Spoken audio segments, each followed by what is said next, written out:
जय हिंद दोस्तों। तो दोस्तों आज की इस वीडियो में मैं आपको मेनली बताने वाला हूं एक ऐसे शेयर के बारे में जिसमें आप अगर पैसे लगाएंगे तो आपका कभी पैसा डूब नहीं सकता है। तो दोस्तों ऐसा तो कोई गारंटी नहीं है शेयर मार्केट में, लेकिन मैं आपको एक एब्सोल्यूट एश्योरेंस दे सकता हूं कि आपका इस शेयर में पैसे डूबने का चांसेस जो है वो 0.1% से भी कम है। अगर मैं आपको सिर्फ एज ए फन फैक्ट अगर मैं आपको इसका मार्केट कैप बताऊं तो इसका मार्केट कैप मोर देन पूरे रांची स्टॉक एक्सचेंज, मतलब जो पाकिस्तान का स्टॉक एक्सचेंज है वहाँ के पूरे कंपनी का जो मार्केट कैप है उससे ज़्यादा है इसका मार्केट कैप। तो और एज ए हिंट अगर मैं आपको इसका बताऊं तो ये एक टाटा ग्रुप की कंपनी है।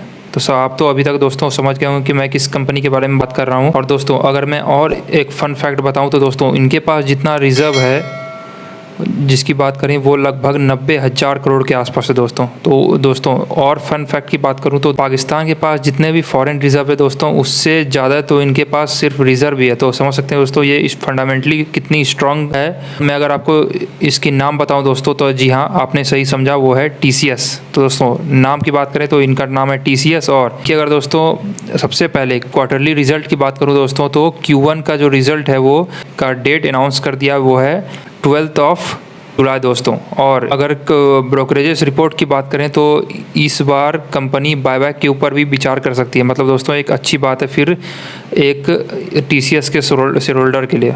और फॉर ए डिस्क्लेमर दोस्तों, ये शेयर मेरे पास भी है और मेरे तरह कई शेयर होल्डर इस शेयर को खरीद के रखते हैं अपने पैसे को रखने के लिए दोस्तों। और मैं अगर आपको बताऊं दोस्तों ये किस टाइप का शेयर है, अगर आप या मैं कोई भी ऐसे शेयर होल्डर है जिनके पास करोड़ों रुपए हैं और अगर वो चाहते हैं अपना सिर्फ 5 साल में पैसा डबल, तो दोस्तों ये ब्लू चिप जैसी कंपनी जो है ये काम करती है। इनका सिर्फ एक ही काम रहता है दोस्तों, वो है 5 साल में पैसा डबल। और मैं अगर आपको इनका दोस्तों डिविडेंड भी बताऊं तो डिविडेंड भी लगभग 1.5% से 2% के आसपास है। आपको दोस्तों ये दुख पहुंचा सकता है जो मैं आगे आपको बोलने वाला हूँ, वो है अगर आप इस शेयर को भी दोस्तों अगर आप लॉस में बेचते हैं तो मैं पहले आपको बता दूँ दोस्तों ये स्टॉक मार्केट आपके लिए नहीं है।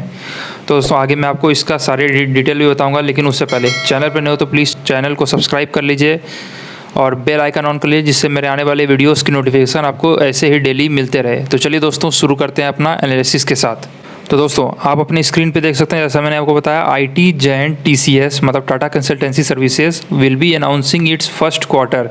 दोस्तों आप पूछेंगे ये फर्स्ट क्वार्टर कैसे है, मतलब अप्रैल, मई और जून के क्वार्टर को, मतलब 3 मंथ के सेट को क्वार्टर कहते हैं। और इसका जो रिज़ल्ट है, ये तीनों मंथ के क्वार्टर का जो रिज़ल्ट है वो अगले मंथ मतलब जुलाई में अनाउंस किया जाता है जनरली। और अगर एक ट्रेंड की बात करें दोस्तों तो अपना पूरे स्टॉक मार्केट का जो निफ्टी 50 कंपनी है उसमें से सबसे पहली कंपनी जो अपना रिजल्ट अनाउंस करती है वो है TCS। अगर पिछले ट्रेंड की बात करें दोस्तों तो for the first quarter result for the financial year 24 वो 12 जुलाई को, जैसा मैंने आपको बताया दोस्तों स्टार्टिंग ऑफ द वीडियो में, 12 जुलाई को 2023 को अनाउंस किया जाएगा।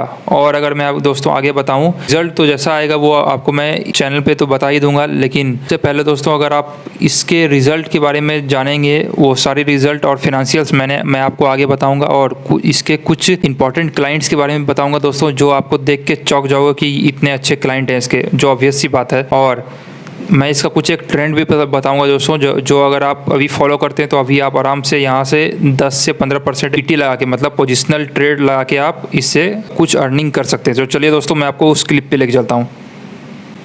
तो दोस्तों जैसा मैंने आपको बताया कि कंपनी की नाम बात करें वो है TCS मतलब टाटा कंसल्टेंसी सर्विसेज। और मार्केट कैप की बात करूँ दोस्तों 12 लाख करोड़ की मार्केट कैप है दोस्तों। PE की बात करूँ वो भी एक डिसेंट PE पे प्लेस्ड है। और शेयर प्राइस की बात करूँ दोस्तों देख सकते हैं अभी भी 1.12% से ऊपर अभी अप क्लोजिंग दिया दोस्तों 3300 के आसपास। तो दोस्तों मैं आपको एक ट्रेंड बताऊंगा जिससे, जैसा मैंने आपको पहले बताया कि एक पोजिशनल ट्रेड भी आप ले सकते हैं दोस्तों। अगर मैं आपकी इसके ट्रेंड की बात करूँ तो चलिए मैं आपको इससे पहले उस चार्ट पे लेके चलता हूँ दोस्तों। अगर मैं आपको इसकी ट्रेंड जैसा मैं आपको बता रहा था वो है, जैसे पिछले क्वार्टर की बात करें तो 12 अप्रैल को इसका Q4 का रिजल्ट अनाउंस हुआ था दोस्तों। उससे पहले आप देख सकते हैं, देखिए दोस्तों यहाँ पर आसपास जो है इसका Q4 का रिजल्ट अनाउंस हुआ था, उससे पहले आप दोस्तों देख सकते हैं कि पिछले एक डेढ़ हफ्ते में जो है इनका जो शेयर प्राइस होता है वो रॉकेट हाई होता है। यहाँ देख सकते हैं दोस्तों आप, कुछ ही दिन में यहाँ से 10 से 15% जो है अपना शेयर प्राइस हाई हो जाता है। यहाँ पर देखिए दोस्तों, फिर उसके बाद फिर जैसे ही यह इसका कंपनी का रिजल्ट अनाउंस हो जाता है उसके बाद फिर देख सकते हैं एक कूलिंग पीरियड आ सकता है। फिर अगर मैं दोस्तों उससे पहले लेके चलूँ तो आप देख सकते हैं लगभग 22 से 20 जनवरी के आसपास इनका Q3 का रिजल्ट अनाउंस हुआ था। वहाँ पर भी आप दोस्तों देख सकते हैं कि इनका शेयर प्राइस ऊपर हुआ था, फिर जाके देखिए फिर नीचे आ गया। तो दोस्तों आप यहाँ से यही सी से आप एक पोजिशनल ट्रेड आप अभी ले सकते हैं। और पोजिशनल ट्रेड लेने से पहले दोस्तों एक अच्छे से एनालिसिस कर लीजिएगा चार्ट का, उसके बाद ही आप इन्वेस्ट करिए। तो चलिए दोस्तों मैं आपको इसके कुछ फिनेंशियल्स पे और लेके चलता हूँ। तो दोस्तों जैसा मैंने आपको बताया कि ये आईटी सेक्टर की कंपनी है, तो देख सकते हैं जब पूरे ग्लोबल आईटी हब, जो पूरे ग्लोबल आईटी मार्केट का 2.2% दोस्तों सिर्फ टीसीएस अपने अंदर रखती है। तो समझ सकते हो दोस्तों पूरे वर्ल्ड का अगर 100 रुपये का काम हो रहा है तो उसमें से 2 रुपये 20 पैसे के आसपास का काम जो है वो टीसीएस अपने हाथ में ले रही है। तो दोस्तों पूरे वर्ल्ड में कितने कंपनी है उसमें से इनका कितना अच्छा मोनोपोली है। पूरे मार्केट की बात करूँ दोस्तों, मार्केट शेयर के, उसमें से सॉफ्टवेयर टेस्टिंग सर्विसेज का जो मार्केट शेयर है टीसीएस का वो लगभग 8% के आसपास है। और अगर दोस्तों अगर मैं इसकी रेवेन्यू मिक्स की बात करूँ तो प्रोडक्ट वाइज रेवेन्यू मिक्स की बात करूँ तो देख सकते हैं दोस्तों कंसल्टेंसी सर्विसेज से लगभग 99% के आसपास का इनका रेवेन्यू आता है, और इक्विपमेंट और सॉफ्टवेयर लाइसेंसिंग के आसपास देखें तो दोस्तों लगभग 1% का रेवेन्यू आता है। दोस्तों लोकेशन वाइज रेवेन्यू की बात करें तो आप देख सकते हैं लगभग 53% के आसपास जो रेवेन्यू है वो नॉर्थ अमेरिका से आता है, और एशिया पैसिफिक से बात करूँ दोस्तों 8%, और यूके और यूरोप से बात करूँ दोस्तों तो 14% के आसपास, और यूके के आसपास बात करूँ तो दोस्तों 15% के आसपास। और अगर मैं वर्टिकल्स मतलब दोस्तों ये कंपनी क्या क्या सर्विसेज देती है तो देख सकते हैं बैंकिंग और फिनेंशियल सर्विसेज और इंश्योरेंस कंपनी को ये 31% के आसपास इनका वर्टिकल है जिससे रेवेन्यू आता है इनका। और रीजनल मार्केट और अदर्स की बात करें तो 17% के आसपास, और टेक्नोलॉजी और सर्विसेज की बात करें दोस्तों 8% के आसपास, लाइफस्टाइल और हेल्थ केयर की बात करें दोस्तों 10% के आसपास, और रिटेल की बात करें दोस्तों वो भी 15% के आसपास। मतलब एक वेल डाइवर्सिफाइड दोस्तों अपना इनका प्रोडक्ट पोर्टफोलियो है जिससे ये कंपनी अपना प्रॉफिट कमाती है। क्लाइंट ब्रेकअप की बात करूँ दोस्तों, मतलब क्लाइंट ब्रेकअप का मतलब क्या हुआ कि ये इनके पास कितने ऐसे क्लाइंट है जिनका डील है, या फिर अगर मैं ऑर्डर बुक की बात करूँ तो उससे पर क्लाइंट कैसा है। तो अगर $1 मिलियन की यूएस क्लाइंट की बात करूँ दोस्तों जिनका डील अमाउंट $1 मिलियन के आसपास है वो है 43 के आसपास। दोस्तों समझ सकते हैं कितनी बड़ी कंपनी है। और $20 मिलियन के आसपास बात करूँ दोस्तों वो है लगभग 10% के आसपास। 10 मिलियन की बात करूँ दोस्तों 16% के आसपास, और 5 मिलियन की बात करूँ वो है 23% के आसपास। मतलब दोस्तों एक परफेक्ट लॉन्ग टर्म इनका क्लाइंट बेस है जिनके जो इनसे टाई अप रखती है। और जैसा मैंने आपको बताया ये किस क्या क्या सर्विसेज देती है वो है, पहला है software services, cloud services, consultancy services और आईटी टेस्टिंग सर्विस, उसमें तो है ही ये। इस और डिटेल की बात करूँ दोस्तों तो आप देख सकते हैं टीसीएस जो है वो फ्लैगशिप कंपनी जैसा मैंने आपको बताया और टाटा ग्रुप की पार्ट है, और ये जो है आईटी सर्विसेज में है, और वर्ल्ड में लार्जेस्ट बिजनेस है इनका इन ट्रांसफॉर्मेशन जर्नी जो है 50 ईयर्स का। और कुछ अगर आपको बात करूं दोस्तों, जैसा मैंने आपको ये सब तो सारे पॉइंट बता दिए कि मेनली इनका 5 वर्टिकल है जैसा मैंने आपको बताया, बैंकिंग, फिनेंशियल और इंश्योरेंस का बिजनेस और मैन्युफैक्चरिंग और रिटेलर, ये सब सारे चीज़ तो मैंने आपको बता दिया। जो मुझे दोस्तों मेन बताना है वो है ये सारी चीज़ मैंने आपको बता दी दोस्तों। और हैवी डिविडेंड जैसा मैंने आपको बताया, इनका डिविडेंड यील्ड की भी बात करूँ वो लगभग 1.5% के आसपास है। और रिसर्च एंड डेवलपमेंट जैसा मैंने आपको बताया दोस्तों वो सब भी आप अपनी स्क्रीन पे देख सकते हैं। हाँ, जो मुझको दोस्तों वो मेन बताना था वो है क्लाइंट बेस।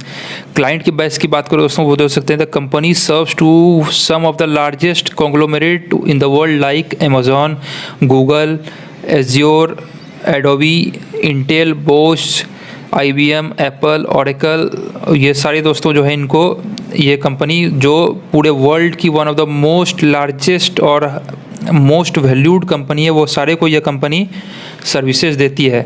और दोस्तों प्रेजेंटली इनके पास 50 ऐसे क्लाइंट है जिनका जो पे आउट है वो है लगभग $100 मिलियन के आसपास जो ईयरली बेसिस है, और 100 ऐसे क्लाइंट हैं जो इनको $50 मिलियन के आसपास इनको ईयरली रेवेन्यू देती है। और दोस्तों अगर इनको एम्प्लॉयर बेस की बात करें तो दोस्तों ये इनके पास पूरे वर्ल्ड की one of the most top employer brand है including North America, Europe, UK, India, Latin America, Australia और भी कहीं। इनके पास एम्प्लॉय बेस है ऑफ मोर देन 4,50,000 के आसपास दोस्तों। तो चलिए अब मैं आपको इसके कुछ फाइनेंशियल्स पे लेके चलता हूँ, लेकिन उससे पहले दोस्तों मैं आपको इसके अगर जैसे मैंने आपको बताया डिविडेंड यील्ड की बात करें, आप देख सकते हैं 1.4% के आसपास है। ROC मतलब रिटर्न ऑन कैपिटल एम्प्लॉयड की बात करें मोर देन 50% है दोस्तों।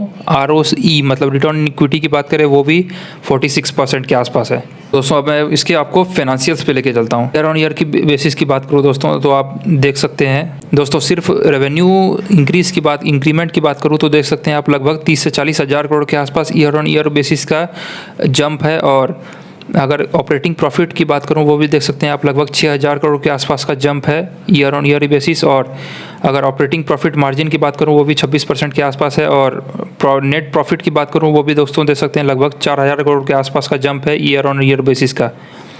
और दोस्तों अगर मैं इसकी EPS की बात करूं तो आप देख सकते हैं लगभग 115 रुपये के आसपास का EPS है। अगर दोस्तों आपको EPS से रिलेटेड आपको एक डिटेल वीडियो देखना है तो आप आई बटन पर टच करके आप इसका वीडियो देख सकते हैं जो एक डिटेल वीडियो है दोस्तों। अगर अब मैं आपको कंपाउंडेड सेल्स ग्रोथ की बात करूं देख सकते हैं 18% के आसपास है। कंपाउंडेड प्रॉफिट ग्रोथ की बात करूं देख सकते हैं 10% के आसपास है दोस्तों। आपको लग रहा हो ये बहुत ही कम परसेंटेज है, लेकिन मैं आपको बता दूं दोस्तों ये जो एक कंपनी है वो एक स्टेबल पोजीशन पे आ गई है, जिसके कारण इनका जो रेवेन्यू और प्रॉफिट जो है वो अब मार्जिनली कम बढ़ेगा। एक मिड कैप शेयर के हिसाब से इनका जो प्रॉफिट है या फिर सेल्स है वो मार्जिनली कम बढ़ेगा। और CAGR जैसा आपको पता होगा दोस्तों अभी IT सेक्टर में थोड़ा सा डाउनफॉल चल रहा है, इसलिए अभी CAGR इनका कम है। ROC या फिर ROE मतलब रिटर्न ऑन इक्विटी की बात करें वो भी 47% के आसपास है। बैलेंस शीट में आपको क्या ही बताऊं दोस्तों, बैलेंस शीट की बात करें तो रिजर्व सिर्फ आप देखिए कितना है 90,000 करोड़, मतलब एक लार्ज कैप कंपनी से भी ज़्यादा लगभग जो है इनके पास सिर्फ रिजर्व है। और अगर बोरोइंग्स की बात करो दोस्तों देख सकते हैं short term borrowing long term borrowing दोनों ही लगभग जीरो है, मतलब एक टोटली डेट फ्री कंपनी है।